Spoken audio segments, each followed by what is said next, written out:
In the grand tapestry of Midlith, the ENC's march on Isengard was the turning point that broke Saruman's power. But history is a fragile thing, often turning on a single choice. What if Treebeard, the oldest of the ENTs, had chosen apathy over action? What if he looked at the hobbits and decided that this was simply not their war?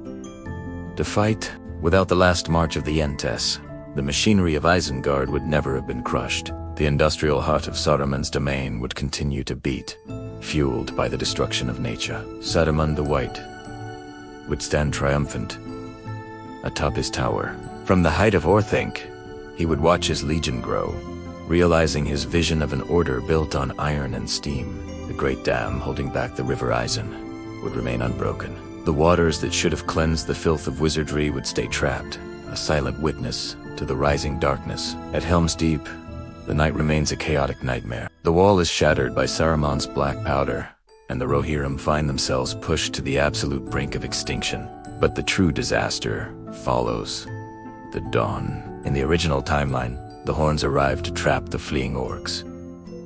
Here, there is no forest. The Uruk-hai retreat in an orderly fashion, ready to strike again. Even as the sun rises, Saruman unleashes his reserves. Fresh, unwearied battalions march from the gates of Isengard to reinforce the siege, leaving the exhausted Rohirrim with no hope of recovery. Rohan would burn. The golden hall of Adoras, the pride of the horse lords, would fall not to age, but to the torches of the Uruk-hai as they sweep across the plains. King Theoden would find no victory at the Pelennor. Surrounded by a sea of black shields and white-handed banners, the line of Eorl would end in a desperate, final stand.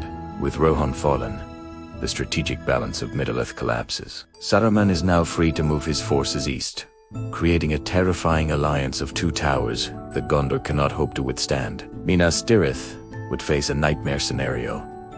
A siege from two fronts, the primitive brutality of Mordor from the east, and the disciplined, technological terror of Isengard from the west. Gandalf the White would look out from the high walls and realize the truth.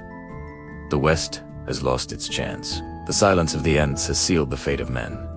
The destruction would eventually reach Fangorn itself. The forest that refused to fight would find no mercy from the winner. The industrial reach of the wizard would only expand. Treebeard would stand alone, the last of his kind, as the sound of axes echoes through his shrinking home. Neutrality, in the face of absolute evil, is merely a delayed sentence. In this timeline, the ring never reaches the fire. The world falls into a silent, dark age. All because a shepherd of trees decided it wasn't his time to lead.